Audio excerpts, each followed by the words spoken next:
갑자기 띵동 하는 소리가 들렸습니다. 누구세요? 하고 문을 열었는데 갑자기 건장한 남자분들이 집 안으로 막 몰려 들어오더니 빨간 딱지를 들고 집안 곳곳을 붙이기 시작했습니다. 내가 소중하게 여기는 뭐 여러 가지 물품들 내 건데 또 비싼 건데 어떻게 찾아냈는지 모든 서랍을 다 열어가지고 값어치가 있다고 여겨지는 그 물건들을 다 붙여버렸습니다. 그래서 이게 아니 이 밤중에 무슨 일이냐고 그랬더니 10년 전에 당신이 누군가에게 보증을 하나 섰는데 그 사람이 빚을 갚지 않아서 그 채무를 당신이 변제해 줘야 된다고 하는 겁니다. 물론 이런 식으로 무식하게 한밤중에 들어오는 건 불법입니다. 이렇게 진행되진 않지만 만약에 어느 날 누군가가 우리 집에 들어와가지고 내 것이라고 생각하는 내 모든 물건에 이런 가압류를 다 하고 아니면 경찰들이 영장을 들고 와서 수색을 해야 된다고 집안을 다 뒤지기 시작하면 우리 중에 범 몇 조항 몇 장 몇 호에 이런 일이 있으니까 이건 불법이라고 담대하게 말을 해서 그 사람을 그러한 상대방을 제지할 만한 그런 담대한 사람, 용기 있는 사람은 아마 많지 않을 겁니다. 너무 당황스럽고 막 손발이 떨리고 막 누구한테 전화해야 되는데 누구한테 전화해야 될지도 몰라서 손이 벌벌 떨리는 아마 그런 마음이지 않았을까 싶습니다. 예전에 제가 저희 집에 도둑이 들었는데 제가 전화를 경찰에게 한다는 걸 간첩 신고 전화로 해가지고 저도 모르게 번호를 보니까 간첩 신고 113 아프사 112로 전화해야 되는데 잘못 전화했던 기억도 있습니다. 사람이 다급하면 멘붕이죠. 무엇을 해야 될지 이렇게 두려운 마음을 갖게 됩니다. 우리가 하나님을 만난다. 주변에 누군가가 내 하나님을 만났다. 하나님을 경험했다. 하나님을 체험했다. 이런 의미는 마치 어느 순간 갑자기 우리 집에 건장한 사람들이 들어와 빨간 딱지를 붙였을 때 느끼는 그런 심정과 유사한 속성을 갖습니다. 두려운 마음이 생기고요. 불안한 마음이 생기고 이게 뭐지 하면서 황당한 마음도 생기는 그 심정이 우리가 하나님을 만날 때 느끼는 이런 내적인 정서적인 속성, 느낌이라고 할 수 있죠. 내가 그동안 열심히 살아왔는데 하나님을 딱 만나고 나니까 내가 그동안에 열심히 살았던 내 삶의 모든 업적과 모든 영역들이 결과물들이 하나도 내게 아닌 겁니다. 내가 노력해서 수고해서 얻어놓은 나의 지식들, 나의 경험들, 혹은 모든 재산들, 이 모든 게 내게 아니라는 거죠. 하나님이 어느 날 나에게 내 안에 쑥 들어오시더니 그건 너 거 아니다. 너의 인생 너 거 아니다. 너의 시간 너 거 아니다. 다 나의 것이다. 너가 그동안에 이루어놓은 모든 업적들, 재산이 없으면 주님 모든 게 주님 겁니다 이렇게 말하겠지만 가진 게 많은 사람은 다 주님 겁니다 이렇게 말하는 것이 쉽지 않거든요. 그런데 어느 날 하나님이 나에게 오셔서 야, 너의 시간도 너의 몸도 너의 소유물도 다 너 거 아니다. 너의 모든 자녀들도 너의 모든 환경도 다 너 거 아니다. 이게 처음에는 아니 내 건데 왜 자꾸 하나님 자기 거라고 그러지? 라고 이해가 안 되다가 그게 진짜라는 사실을 깨닫고 나니까 아 이게 하나님 것이구나. 내 인생이 내게 아니구나. 하나님 것이구나 라고 깨달는 순간 우리의 이 마음이 무너져 내려버리는 거죠. 그런 마음의 상태를 성경은 마음이 가난한 사람이라고 표현합니다. 파산된 상태. 내 거라고 생각했는데 보니까 내 거 하나도 없는 상태. 나의 모든 것이 의지하고 기대할 만한 것이 없어져 버린 상태. 그렇게 파산된 상태가 바로 마음이 가난한 상태다. 제가 이번 주를 지내면서 가장 마음이 가난한 사람이 누굴까 생각해 보니까 2, 3일 전에 TV에서 하루 종일 기자들과 국회의원들에 의해서 시달림을 받은 한 사람, 이름 두 글자인 그분이 계셔요. 아마 저 사람이 진짜 제가 볼 때 너무 딱해서 얼마나 마음이 가난해졌을까. 일평생 자기의 의지와 신념으로 열심히 노력해서 어느 정도 업적을 이루고 살아왔는데 다 까발려지고 나니까 돌아보니 자기 게 없는 겁니다. 국민들 앞에 뭐 누구 앞에 죄송하다고 고개를 숙이고 자기가 그동안에 노력했는데 사실은 수많은 혜택들을 내가 받으면서 살아왔구나. 물론 그게 전부는 아니겠지만 인간적인 의미에서 그렇게 야 내가 내 의지대로 살아왔는데 누군가의 도움이 없이 내가 여기까지 못 왔겠구나라고 이제 깨닫게 되는 것이죠. 마치 내가 영혼의 문제를 하나님 앞에, 하나님이 그동안에 나와 함께 해주셨기 때문에 내가 여기까지 살아왔다라고 믿음으로 고백하는 그런 사람의 태도를 성경은 마음이 가난한 사람이라고 이야기를 하고요. 그렇게 마음이 가난해진 사람들을 향해 예수님은 천국에 들어갈 충분한 자격이 있는 사람, 천국이 너희의 것이다. 우리 한번 따라해 보겠습니다. 마음이 가난한 사람은 복이 있나니. 우리 어린이들도 큰 소리로 천국이 그들의 것이며, 이런 사람이 하나님 나라의 일원이 될 자격이 있는 사람이다고 우리 지지난주에 말씀을 드렸습니다. 지난주는 애통한 사람이었는데, 그런 마음으로 나 자신을 들여다보니까 내 안에 뭐가 남았냐, 다 하나님 거라고 생각해서 생각해보니, 내 자신을 들여다보니까 내 안에 죄만 있는 겁니다. 하나님을 기대하고 의지하는 거 아무것도 없고, 내 안에 남아있는 게 이게 죄구나, 죄라고 느끼지 못했는데 이게 죄였구나 라고 이제 깨닫게 된 것이죠. 그래서 가슴 아파하는 사람, 세상이 사는 게 너무 힘들고 억울하고 막 분하고 그래서 애통하는 사람이 아니라, 남아있는 게 내 안에 죄밖에 없다는 사실을 깨달은 사람, 그래서 흐르는 눈물, 하나님 없이 아무것도 아닌 인생이구나, 그래서 흐르는 눈물, 가슴 아파하는 그 마음을 성경은 애통하는 마음이다 라고 지난주에 그렇게 말씀을 드렸습니다. 그리고 그런 마음으로 이 세상을 보니까, 내 주변 사람들을 보니까 예수님 없이도 아무렇지도 않게 살아가는 겁니다. 저 사람도 하나님 다 가져가고 나면 속에 남은 건 죄밖에 없을 텐데, 그런데도 아무렇지도 않게 내 주변 사람들이 살아가는 겁니다. 그런 사람들을 보면서 마음 아파하는 마음, 이 세상을 보니까 하나님 없이도 이 세상이 완전히 이상하고 왜곡된 불합리한 세상인데도 사람들은 그 세상 속에서 무엇인가 얻어보겠다고 열심히 살아가는 이 세상, 돌아가는 이 세상을 보니까 너무 마음이 아픈 것이죠. 그런 세상을 바라볼 때 느끼는 그 심정, 가슴 아픈 심정은 성경은 애통하는 마음이다. 그리고 그런 눈물을 하나님은 위로해 주신다. 인간이 표현할 수 없는, 갚을 수 없는, 어떤 것으로도 설명할 수 없는 그런 위로를 하나님이 허락하시고, 그렇게 위로받는 사람들을 사용하셔서 하나님의 역사를, 하나님께서 허락하신 하나님의 역사를 이끌어 가신다. 지난주까지 그렇게 말씀을 드렸습니다. 오늘은 세 번째 말씀으로 온유한 자는 복이 있나니 라는 말씀으로 함께 교우들과 말씀 나누도록 하겠습니다. 한번 같이 읽어보겠습니다. 시작. 네, 온유한 자는 복이 있나니 땅을 기업으로 받는다 말씀입니다.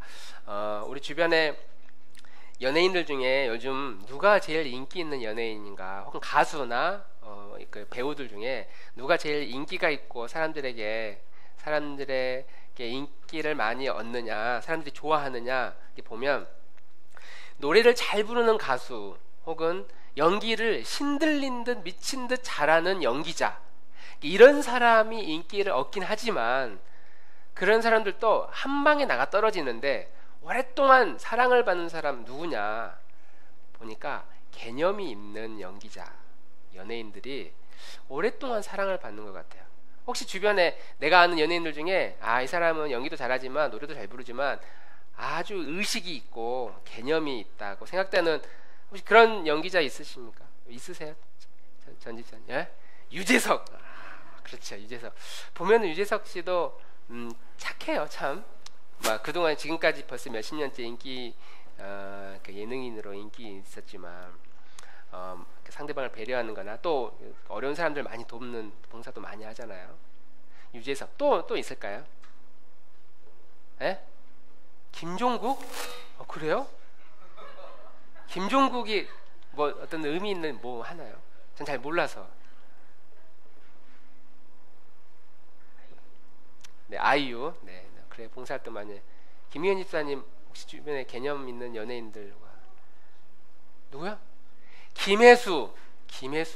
맞아요. 종종 올바른 소리 한다고 저도 들은 것 같습니다. 기억은 잘 안 나는데, 예, 막 그 트위터나 페북에 좀 그렇지, 잘못된 건 잘못된 거다 이렇게 이야기하는 있습니다. 제가 생각나는 그 연예인들은 차인표 씨, 정우성 물론 호불호가 있을 수 있어요. 연애와 상관없이.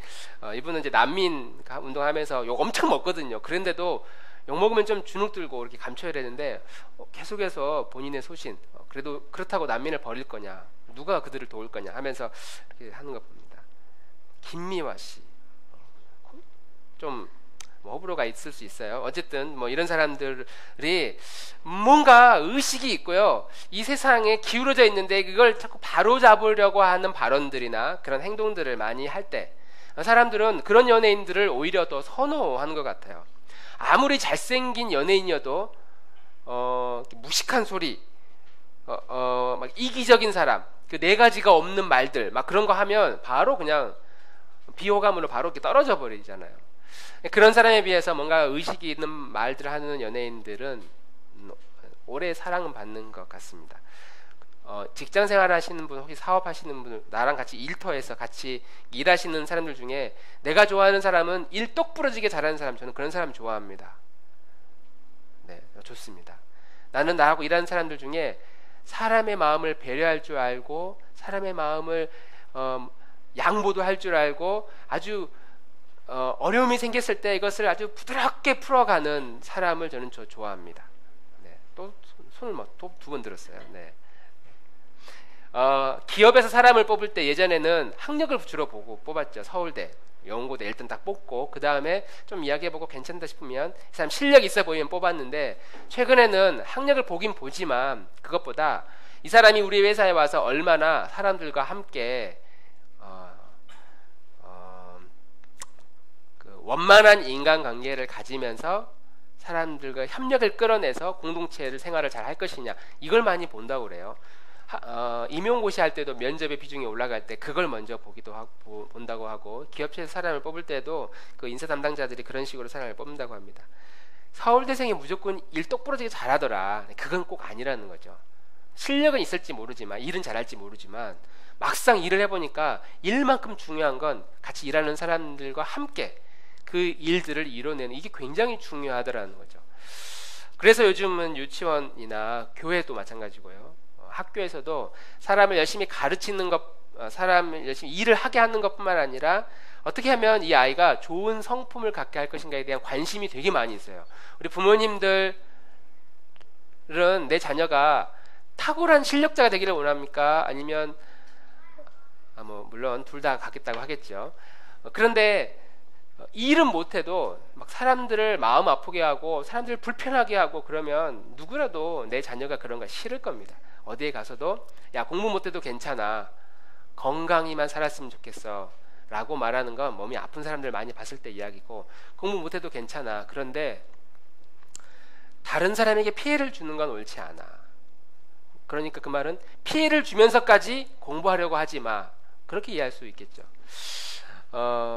온유함은 그런 점에서 우리 자녀들에게, 또 우리 그리스도인들이 가져야 될 매우 중요한 덕목이고, 또 성경도 그렇게 말하고 있습니다. 우리 교인들뿐만 아니라 세상에서도 온유한 사람이 인기가 많아요. 이런 사람 좋아합니다. 성경이 그런 사람들에게, 또 성경에서 말하는 이들에게 어떤 복을 주시는지 함께 보도록 하겠습니다. 이해되나요? 이 상황이? 우리 민수야, 지금 화면에 띄워놓은 저 사진이 어떤 사진인 것 같아? 사자하고 또?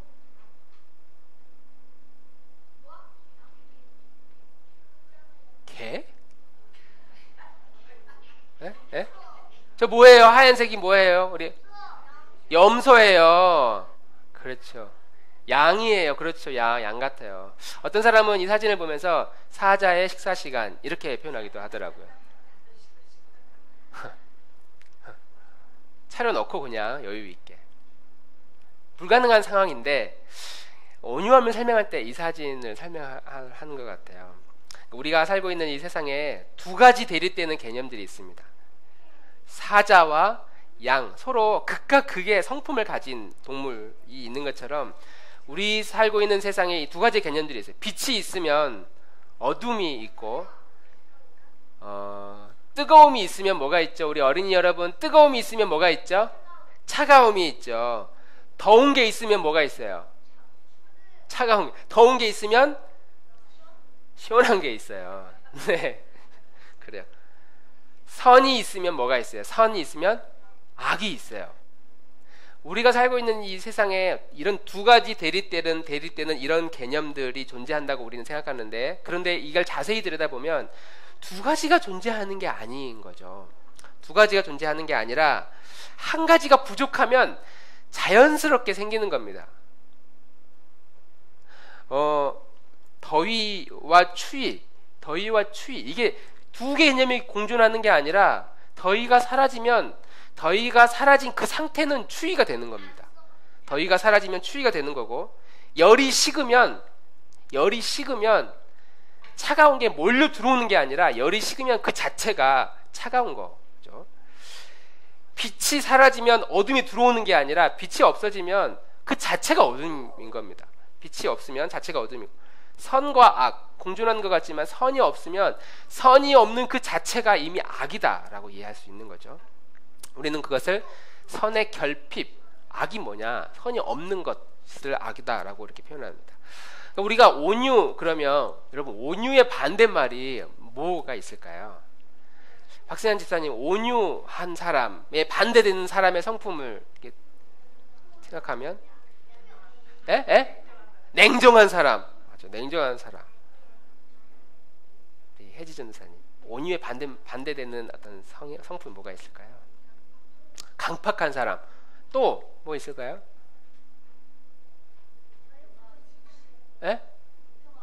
불평이 많은 사람. 맞아요. 온유한 사람 한쪽에서 가만히 있는데 이쪽에서 계속 막 쏟아내.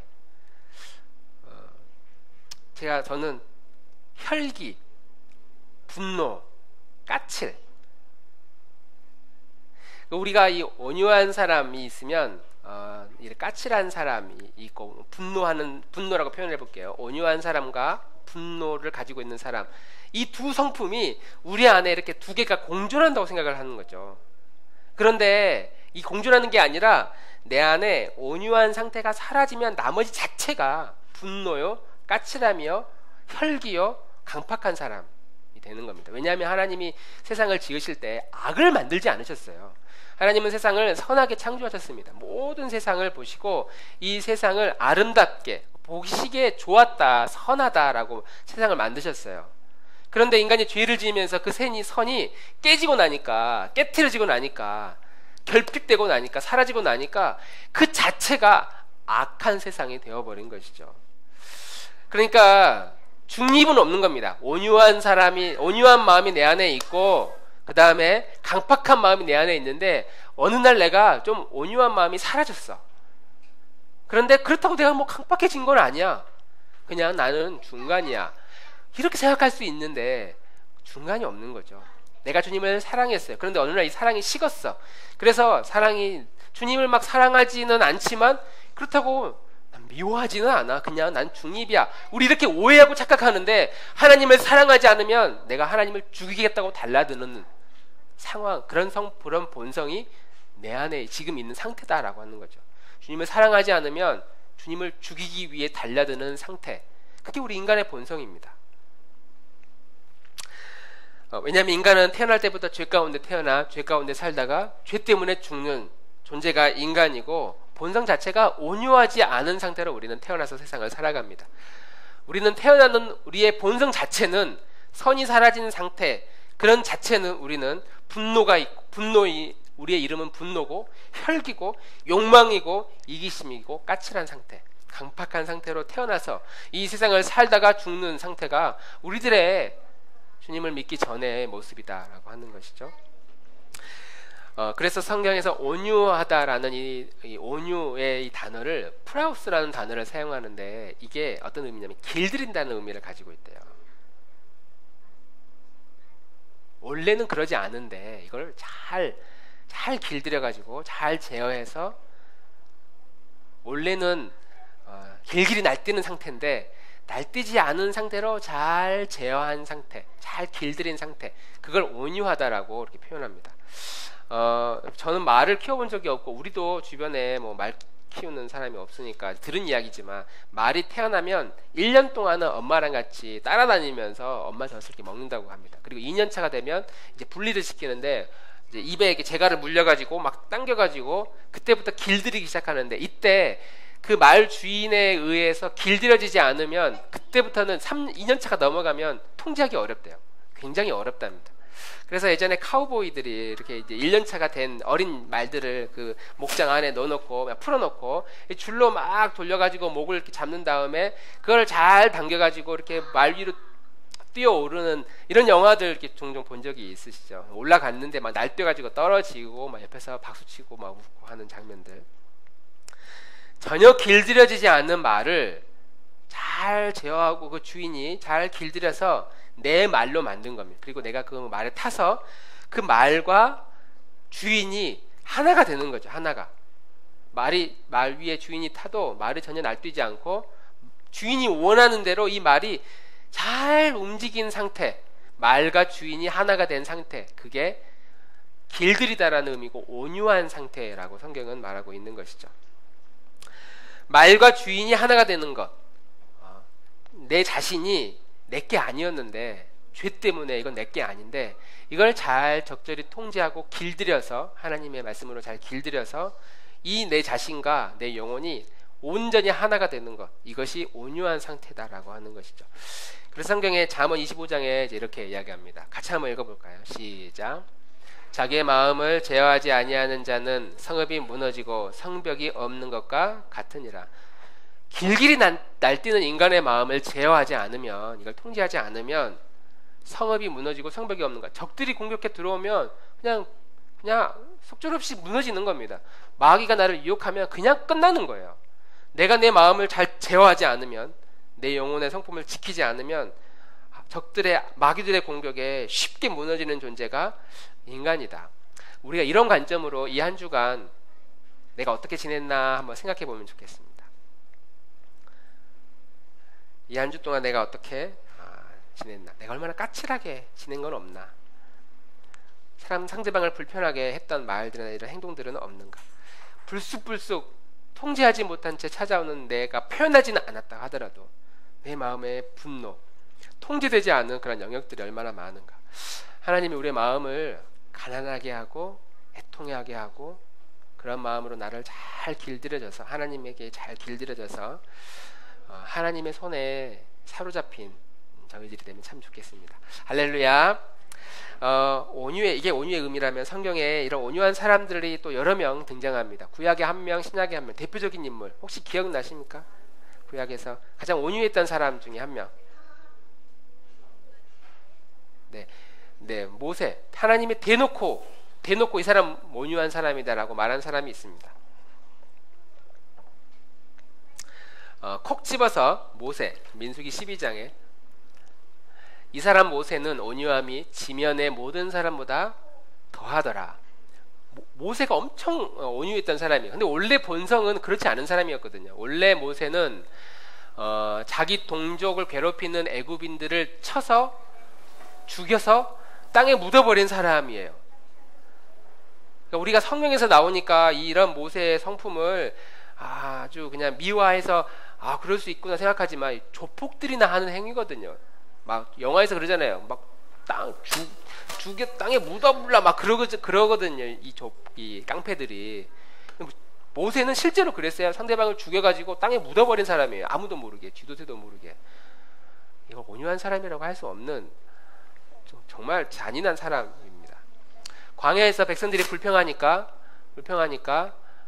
막대기로 반석을 2번 칩니다. 물론 우리는 화나면 그럴 수도 있지 생각하겠지만 하나님이 원치 않는 거였어요. 더 심했던 건 하나님으로부터 율법의 말씀을, 계명을 돌판에 받았는데 자기 백성들이 소의 형상을 만들어서 우상을 섬깁니다.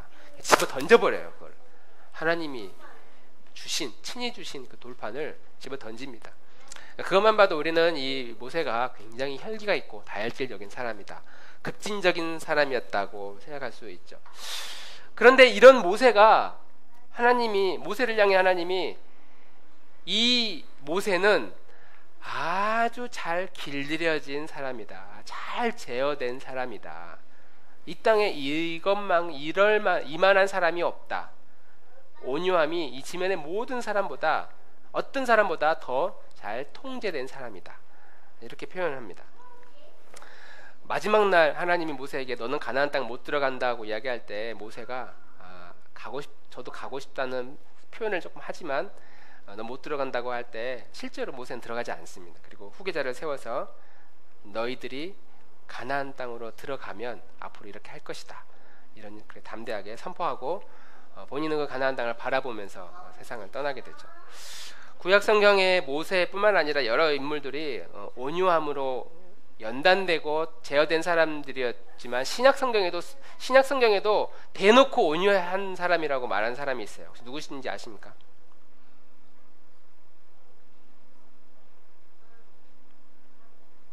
질문하자면 혹시 대답 안 해도 되긴 하지만 신약 성경에서 대놓고 온유한 사람이라고 말했던 분이 있습니다. 가로치기 제가 안 해놨나요? 네, 그렇죠. 같이 한번 읽어보겠습니다. 시작. 예수님은 자기 입 스스로 나는 온유하고 겸손하다. 여기서 온유하다는 말과 겸손하다는 이 의미는 같은 의미, 비슷한 의미입니다. 성경의 어떤 부분에서 온유하라는 이 단어를 겸손이라고 해석하기도 하고 번역하기도 하고 온유라는 단어로 번역하기도 했어요. 그러니까 나는 겸손하고 온유, 이게 다른 맥락이 아니라 나는 온유한 사람인데, 완전히 온유한 사람인데, 그러니까 나의 멍에를 메고 나한테 와서 배우라. 자기 입으로 나 겸손한 사람이야, 나 온유한 사람이야, 자기 입으로 이렇게 말하는 건 좀 모순되지만 어쨌든 예수님은 스스로를 그렇게 이야기했습니다.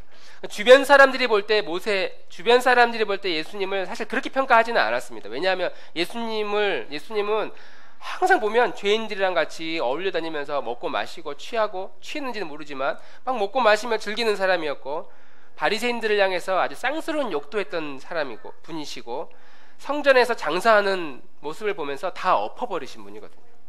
거기 장사하는 사람들 중에 부자도 있겠지만 막 이렇게 겨우겨우 뇌물 바쳐가지고 장사 공간 얻어가지고 그 노점하는 분도 있을 거 아닙니까? 그런데 뭐 상관없어요. 다 엎어버립니다. 네 돈 내 돈 다 구분해서 섞어져 버려가지고 막 그 자리가 완전히 시장통이 돼버렸을 겁니다. 그래서 사람들이 저 예수님이 하는 말이 틀린 말은 아닌데 그래도 좀 예의 바르게 좀 해주지, 해도 너무한데 이렇게 다 엎어버리면 그 다음 어떻게 하라는 소리냐. 온유하지 않은 예수님의 모습으로 사람들은 평가할 수 있습니다. 그러니까 우리가 온유하다는 걸 꼭 사람들에게 편하게 해주고 부드럽게 말하고 사람들의 마음을 잘 헤아려주는 것, 단순히 이런 것이 온유한 사람은 아니다 라고 이해할 수 있겠죠. 서두에 말씀드린 대로 온유함은 철저하게 제어된 상태, 통제된 상태, 이것을 성경은 온유한 사람이라고 이야기합니다. 그런데 왜 예수님은 자기 입 스스로 나는 온유한 사람이라고 이렇게 확신 있게 말할 수 있었나? 왜 모세를 향해 하나님이, 모세는 이 땅의 어떤 사람보다 가장 온유한 사람이라고 담대하게 말할 수 있었나? 모세와 예수님의 공통점이 뭐가 있을까요?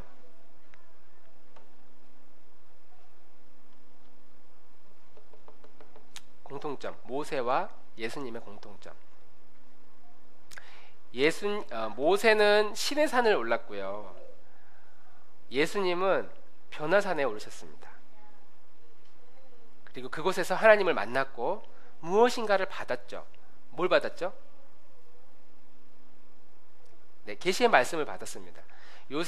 모세는 시내산에 올라 하나님의 말씀을 받고, 그리고 그 말씀을 읽고 일평생 이 말씀을 이스라엘 백성들에게 전하는 걸 큰 사명으로 여겼어요. 그래서 그 율법을 근거로 해서 이스라엘 백성들에게 너희가 앞으로 가나안 땅에 들어가면 이런 일이 있을 텐데 절대 이렇게 해서는 안 되고 이렇게 살아야 된다라고 하면서 신신당부하며 명령했던 말씀이 있어요. 그게 신명기죠. 신명기. 3번에 걸쳐서 큰 설교를 합니다. 간절한 마음으로 부탁하고 설교했던, 가르쳤던 모세, 예수님도 오늘 산 위에서 백성들을 가르치는 상황에 지금 서 있는 것이죠. 하나님의 말씀을 내가 받고 그 말씀으로 사람들을 가르침으로써 결국 그 말씀이 자기 자신을 제어하고 통제해낸 사람, 하나님에 대한 지식이 있는 사람, 그러한 지식을 통해 그의 성품과 그의 모습이 길들여지고 변화되었다고 우리는 이해할 수 있습니다. 예수님 스스로 나는 마음이 온유하고 나는 겸손하다, 그러니 내게 멍에를 배우고 내게 배우라 라고 본인 입으로 이렇게 말할 수 있는 건 내 안에 하나님이 누구신지에 대한 진리를 굳게 붙들고 있었고 그것을 충분히 알고 있었기 때문이죠. 하나님의 말씀만이 길들여지지 않는 내 자신을 길들이고 나를 변화시킬 수 있다. 그러니까 온유한 사람, 그러면 우리가 일반적으로 그냥 좋은 게 좋은 거라고 막 넘어갈 줄 아는 사람, 사람들의 마음을 편안하게 해줄 수 있는 사람, 유머 감각이 있는 사람, 그냥 눈 감아주고 그냥 배려해줄 줄 아는 사람, 이게 온유함의 성품이 결코 아니다라고 하는 겁니다. 하나님에 대한 지식이 확실히 있어서 그 지식에 의해서 내 자신이 통제받는 상태, 하나님의 말씀에 의해서 내 자신의 옳고 그름을 분별할 수 있는 사람, 이 세상에 온갖 악이 있는데 선과 악을 내 경험으로 분별하는 게 아니라 하나님의 말씀으로 분별할 수 있는 힘, 하나님의 관점으로 세상을 바라보면서 잘못된 거야 라고 여겨질 때는 거기에 대해서 분노할 수 있는 사람, 하나님의 관점으로 바라봤을 때 잘못된 말과 행동들이 있으면 거기에 대해서 분노할 수 있는 사람, 하나님이 싫어하는 건 싫다고 말할 수 있는 사람이 온유한 사람이라는 거죠. 단순히 온유한 사람은 싸우지 않는 거, 이게 온유한 사람이 아니다라고 하는 겁니다. 만약 싸우지 않는 게 온유함이다, 그리고 예수님이 그래서 너희를 또 온유한 사람이 되어라, 싸우지 말라 그랬다면 아마 이 세상은 싸우기를 작정하고 덤비는 사람들의 왕국이 될 겁니다. 악인들의 천국이 될 겁니다. 내가 사기치려고 작정하고 사람들을 접근해서 덤비고, 상대방은 싸우면 안 돼, 내가 더러워서 피하지 무서워서 피하냐 하면서 상대방 계속 피해요. 그러면 상대방의 것을 빼앗기 위해, 사기치기 위해 작정한 사람들이 계속해서 자기의 영역을 넓혀 나갈 것이죠. 컨닝해가지고 내가 좋은 성적을 얻어도 들키지만 않으면 돼 라고 생각된다면, 그렇게 들키지 않는 것으로 지식을 쌓은 사람들이 이 세상을 통치하고 다스리는 그런 나라가 되겠죠. 그래서 우리는 하나님의 마음으로 볼 때 이 온유함이다 라고 하는 것은 그냥 무조건 참는 게 아니에요. 무조건 견디는 게 아닙니다. 그 기준은 내가 하나님의 말씀에 잘 길들여져 있느냐, 단순히 지식을 많이 알고 있느냐가 아니라 그 진리가 내 마음에 내가 원하는 것, 내가 하고 싶어하는 스타일, 내 성향, 이것을 말씀이 나를 막 사로잡아서 통제하고 있느냐, 그것이 온유함, 길들여진 상태다라고 하는 것이죠. 우리는 말씀을 많이 들은 적도 있고 배운 적도 있지만 길들여지지 않은 상태로 수많은 교회들이 사람들이 살아갑니다. 그리고 마치 그 말씀이 내 말씀인 것처럼 오해하고 착각하며 살아가는 경우도 참으로 많이 있죠. 그러나 우리는 그 말씀이 나를 길들여 갈 수 있도록, 하나님 저를 길들여 가십시오, 제가 진리의 말씀에 제 성품과 제 언어와 제 생각과 판단력이 잘 길들여지기를 원합니다. 우리는 이런 마음으로 하나님의 말씀을 붙들고 그것을 귀로 듣고 반복해서 듣고 그것을 묵상하고 깨달아 가려고 하는 삶, 그게 하나님 나라의 백성들의 삶인 줄 믿습니다. 우리가 이러한 믿음의 길을 걸어가게 되기를 주님의 이름으로 축원합니다. 마지막으로 온유한 사람들에게 주시는 축복 중에 땅을 기업으로 주신다, 하나님의 말씀으로 나를 잘 통제하고 다스리면 땅을 기업으로 주신다는 축복이 있습니다. 그리고 그 땅을 소유한 사람들은 복이 있나니 그 사람이 행복한 사람들이다 라고 이제 하는 거죠.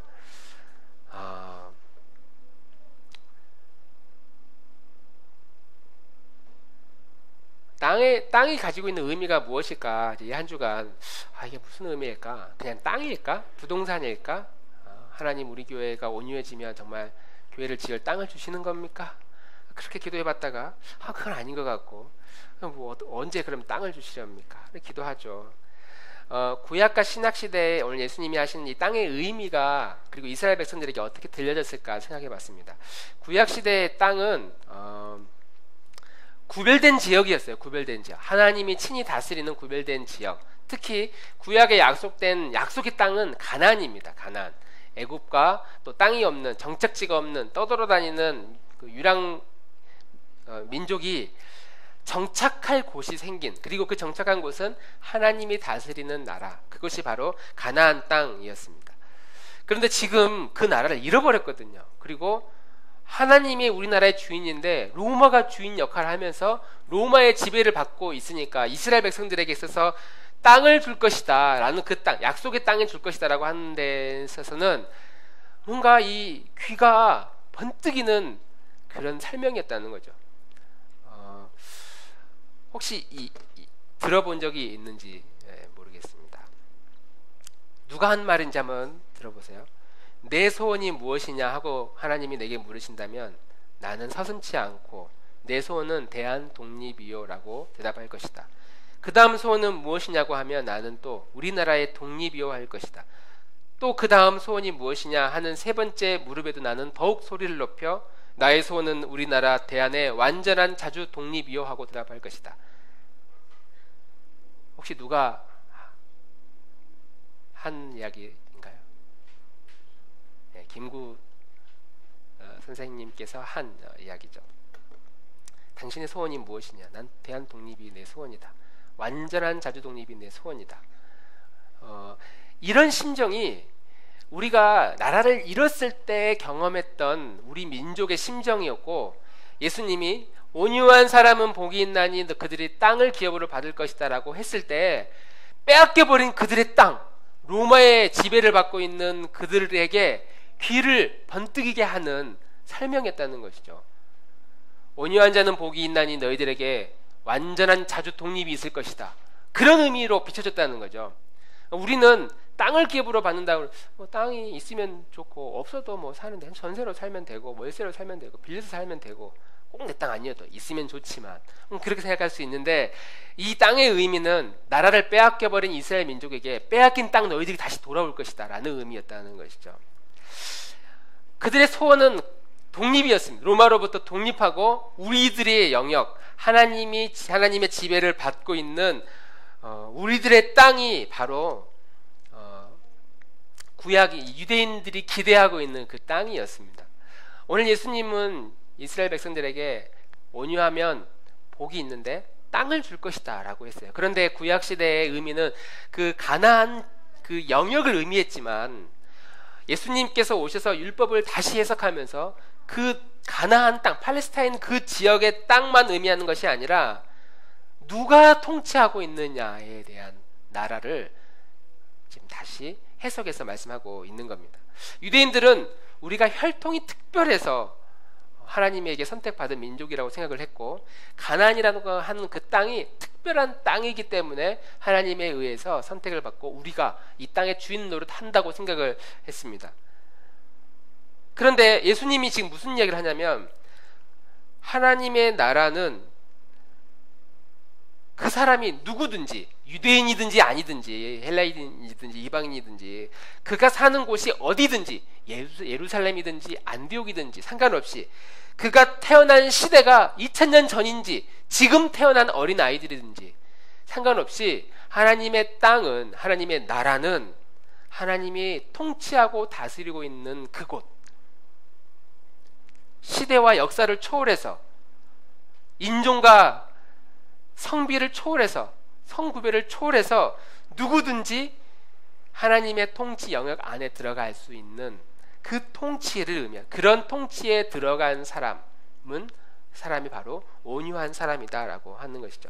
구약시대는 이 땅의 개념을, 구약시대에 지금 이스라엘 백성들이 기대하고 있는 이 땅의 개념하고 신약시대의 땅의 개념이 이렇게 서로 다릅니다. 그런데 이제 문제는 뭐냐면, 우리는 예수님이 이렇게 팔복의 말씀을 하신 다음에 2000년 후에 지금 예수님을 말씀을 믿고 예수님이 이렇게 땅을 주신다고 하셨는데, 문제는 뭐냐면 우리들이 지금 붙들고 이해하려고 하는 그 땅의 의미가 마치 지금 유대인들이 예수님의 말씀을 들으면서 완전한 독립을 원해요 라고 하는 그런 개념으로, 그런 이해로, 구약시대의 땅에 대한 이해로 오늘 예수님의 이 말씀을 듣는다라고 하는 것이죠.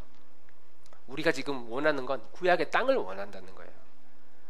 예수님이 말씀하는 통치의 영역의 땅이 아니라 구약시대에 그렇게 유대인들이 추구했던 그 땅을 우리도 이 2000년 후에 지금 이 시대를 살면서 그런 방식으로 이 땅을 자꾸 구한다는 겁니다. 이 땅을 얻기 위해 어디로 향하느냐? 땅을 향해 돌진합니다. 세상을 얻기 위해 세상을 향해 돌진합니다. 그리고 사람들이 다 이렇게 행복해지려면 이 세상을 소유하면 돼. 땅을 소유하면 돼. 어떻게 소유하느냐? 즐겁게 살면 행복해져. 사람들로부터 사랑을 받고 인정을 받으면 행복해져. 힘을 가지면 행복해진대요. 돈을 많이 소유하면 행복해진답니다.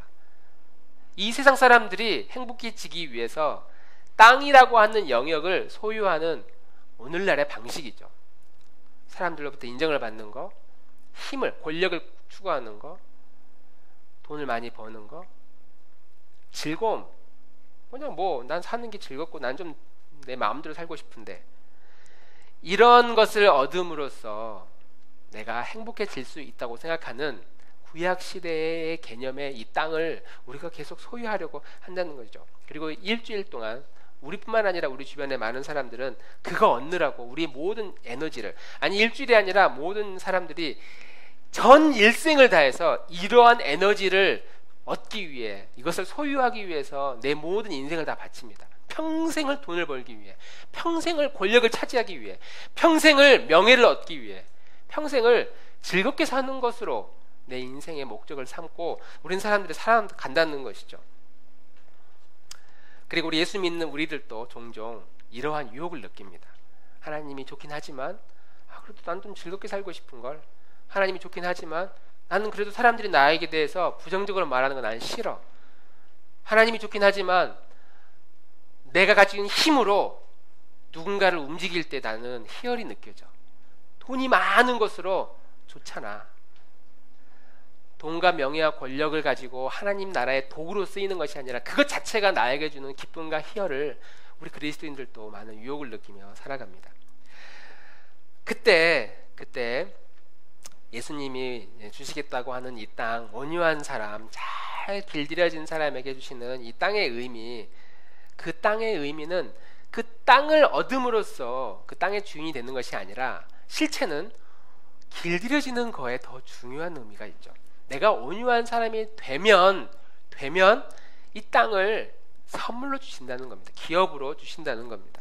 우리의 목표는 땅을 얻기 위해, 하나님의 나라를 얻기 위해, 하나님의 축복을 얻기 위해 다른지라고 애쓰는 사람이 아니라, 더 중요한 본질은 내가 온유한 사람, 내 자신의 죄악과 내 자신의 약함과 연약함들을 더 진리의 말씀으로 통제하고 길들이기 위해서 애쓸 때, 온유한 사람을 향해 끊임없이 나아갈 때 나머지는 하나님이 선물로 주신다. 너의 인생 내가 책임져 줄게. 너의 삶의 필요 내가 책임져 줄게. 끊임없이 우리에게 책임지겠다고 하는 것이죠. 이렇게 온유함, 길들여진 사람들만이 구원을 받는 천국 백성의 자격이 됩니다. 왜 성경은 우리에게 온유해지라고 하느냐? 온유한 사람만이 하나님의 말씀이 무엇인지 그 진리를 분별하고 깨달아갈 수 있기 때문입니다. 온유한 사람만이 진리에 사로잡혀 있지 않은 누군가에게 그렇게 살면 안 된다고 말할 수 있고 진리를 전할 수 있는 성품이 되기 때문이죠. 세상 사람들이 쾌락이나 권력이나 돈이나 명예가 전부라고 막 온 에너지를 다해 달려갈 때 그거 아니라고 브레이크를 잡을 수 있는 사람은 내 자신이 진리에 의해 통제되고 제어될 수 있는 사람만이 그 일을 할 수 있기 때문이다 라고 하는 것이죠. 한 결론을 내려보면 좋겠습니다. 가난한 사람과 애통한 사람과 온유한 사람은 그런 면에서 지금 세 사람의 이야기를 하는 것이 아니라 각각 또 다른 은사를 가진 사람의 이야기가 아니라 한 사람에 대한 이야기입니다. 하나님 나라의 백성의 한 가지 성품에 대한 이야기를 하고 있습니다. 우리 주변에 복음 없이도 아무렇지도 않게 살아가는 사람들을 보면서도 우리가 아무런 감정도 느끼지 않는 채 살아가는 것, 어떻게 그런 마음이 애통해 할 수 있겠습니까? 세상 사람들이 세상의 즐거움과 권력을 향해 막 미친 듯이 달려가고 있는데 거기에 대해서 전혀 부끄러움도 브레이크도 걸지 않고 오히려 그것을 보면서 부러워하고 있다면 우리가 과연 내 자신을 잘 통제하고 있는 사람인가 돌아볼 수 있는 것이죠. 모든 게 내게 아니라고 그랬는데 끊임없이 우리는 내 것을 소유하고 내 것을 취하고자 애쓰는 삶이라면 그것이 어떻게 이 팔복의 주인공의 사람이 될 수 있겠습니까? 우리가 이 한 주간 하나님께서 하나님의 말씀으로 나를 그렇게 적절하게 통제하고 제어하는 그런 시간들이 되었으면 좋겠습니다. 내 안에 교만한 마음이나 내 안에 분별하지 못하는 그런 생각들이 있을 때 하나님의 말씀으로 나를 잘 분별하는 것, 이게 어떤 의미일까? 왜 나에게 이런 일들이 일어날까? 왜 태풍이 불어서 많은 사람들이 다칠까? 잘못을 했을까? 벌을 받았을까? 왜 저런 불치병에 걸려서 침상에서 누워서 고통스러워할까? 이해할 수 없는 일들이 일어날 때 우리는 내 안에 하나님에 대한 지식이 없으면 본능으로, 본성상 악한 방식으로 이런 모든 환경들을 해석합니다.